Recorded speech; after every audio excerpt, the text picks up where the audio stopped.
Fala aí, pessoal, bem-vindos a mais um vídeo aqui no canal. Sou Danilo Bastos, analista de fundos imobiliários, e nesse vídeo de hoje a gente vai conversar sobre o que é melhor investir em 2024 em relação aos fundos imobiliários, fundos de tijolos ou fundos de papéis.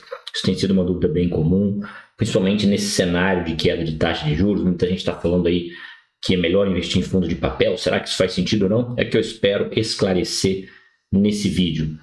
Mas antes da gente ir para o nosso conteúdo principal aqui, não se esquece de dar aquele like, se inscrever no canal. Às vezes para você é só mais um vídeo, para a gente isso é um trabalho. Me segue no Instagram também, @DaniloGBastos, está aparecendo aqui embaixo. Lá eu falo todo dia sobre fundos imobiliários, assiste os stories lá, eu respondo perguntas sobre fundos imobiliários, sempre tem uma caixinha aberta quase que diariamente, então é muito conteúdo aí para enriquecer o seu conhecimento, beleza? Então vamos aí ao que interessa.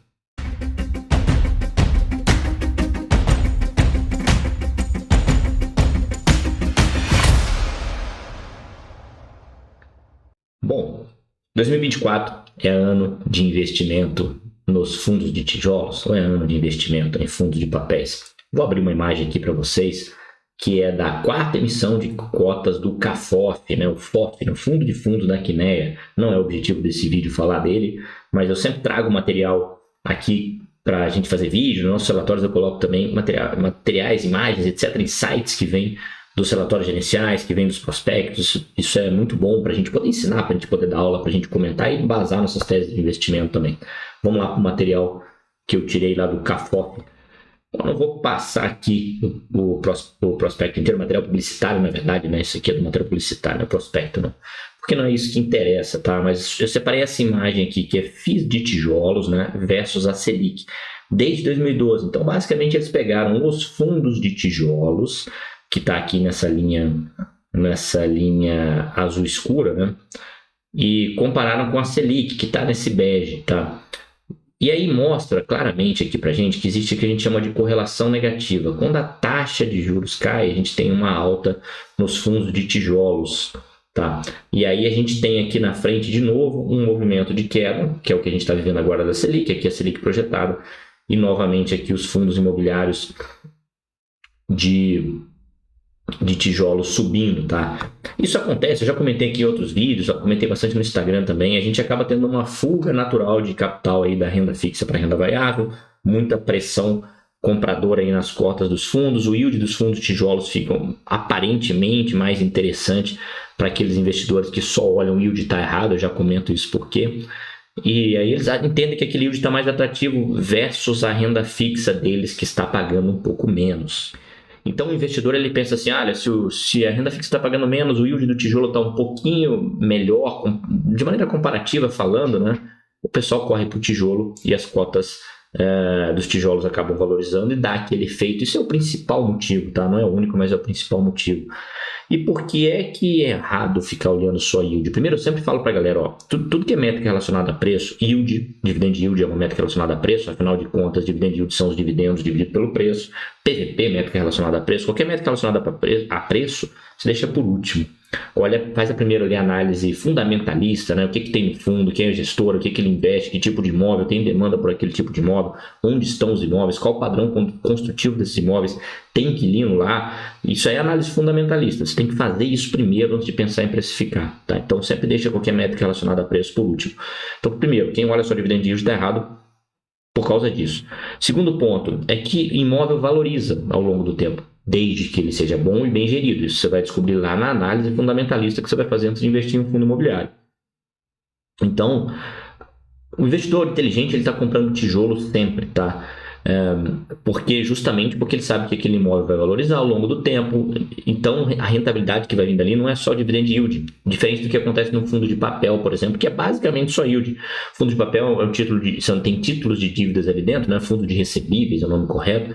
Fundo de papéis a gente fala informalmente, e esses títulos pagam correção monetária mais juros, e tudo isso cai na sua conta em forma de dividendos. Então basicamente o que a gente retira dos fundos de recebíveis, fundos de papéis, é dividendos, a não ser que você compre ali com baita desconto em relação ao valor patrimonial. Tá, Danilo, mas 2024 é melhor ter que comprar tijolo ou papel?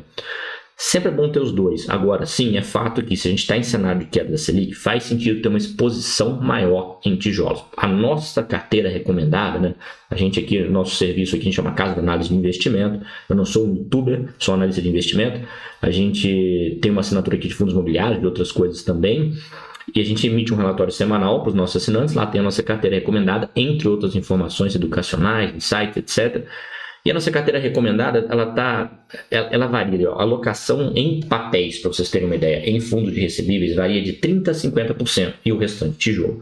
Então, num cenário de queda de juros, como eu mostrei na imagem para vocês, depois vocês voltam no vídeo lá, dá um print para vocês verem com calma, em cenário de queda de juros, onde a gente tem um potencial maior de valorização nos tijolos, a gente tem uma alocação menor em papel. Então, hoje a nossa carteira está próxima de 30% em papéis, em fundos de recebíveis, para que os outros 70% estejam expostos ali em tijolos. À medida que a gente sentir que esse ciclo de redução da Selic vai terminando, a gente deve ir aumentando a posição ali em fundos de papéis. Agora, por que investir em fundo de papel também nesse cenário? Tem que investir em fundo de papel também, por N motivos. Primeiro deles, que fundo de papel ele te dá uma proteção mais imediata da inflação. A reposição da inflação no tijolo vem quando os imóveis valorizam e o gestor vende aquele imóvel para conseguir repassar esse ganho para o cotista, se é que ele vai vender o imóvel, ou no reajuste dos contratos de aluguel, que não acontece toda hora. Num fundo de recebíveis, a gente tem uma reposição mais imediata da inflação. Mesmo em cenário de inflação mais baixa, a gente precisa de uma reposição mais imediata da inflação. Outro ponto é que o fundo de papel, ele ajuda você a diversificar daquele maior risco, que é o do segmento imobiliário, que seria o risco de vacância, por exemplo. Tem imóveis vagos ali, mesmo que a gente tenha um problema em um CRI ou outro em fundo de recebíveis, é muito raro a gente ter problema em vários CRIs dentro do mesmo fundo, a não ser que seja um fundo muito ruim, que a gestão tenha errado naquele momento, na seleção daqueles ativos, na gestão daquele portfólio, etc. Então você tem que ter os dois. Por isso que hoje a gente está seguindo essa alocação 70 tijolo, 30 papéis, mas faz mais sentido sim ter tijolos também.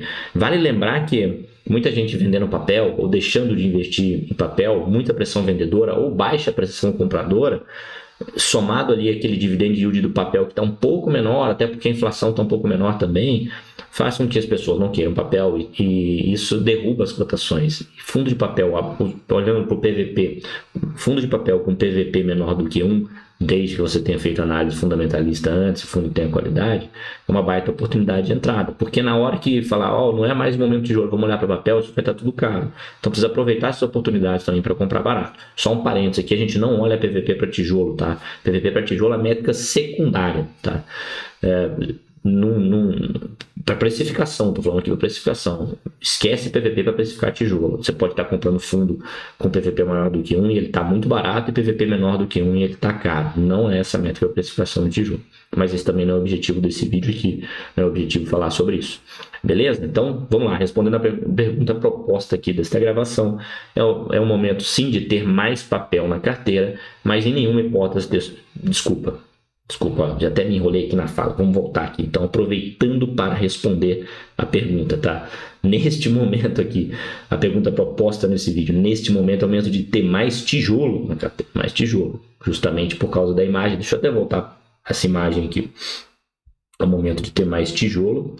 É o momento de ter mais tijolo, justamente pelo que está desenhado aqui, né? Juros caindo, aqui é juros caindo, tijolos sobem, juros caindo, tijolos tendem a subir. É o momento de ter mais tijolo, mas em nenhuma hipótese somente tijolo, porque a gente também tem oportunidades em fundos de papéis. Beleza? Tranquilo? Fácil até aqui, apesar da minha enroladinha ali atrás. Não vou regravar o vídeo não, acho que a mensagem ficou bem clara, né, pessoal? Show de bola!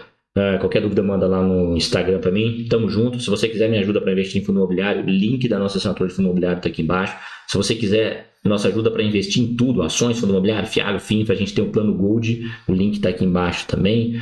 O plano Gold é um plano mais robusto, onde você tem todas as nossas assinaturas, ainda tem nele um consultor de investimento à sua disposição no WhatsApp, de horário comercial, obviamente, para responder todas as suas dúvidas. Tem o cashback, que é um programa que a gente tem que devolve aí parte das taxas que você paga na corretora, desde que você seja cliente de uma corretora parceira. Então o link está aqui embaixo. Se você precisar de mais informações, me chama no Instagram. E se você tem mais de 300 mil reais, também tem um link aqui embaixo para você preencher um formulário.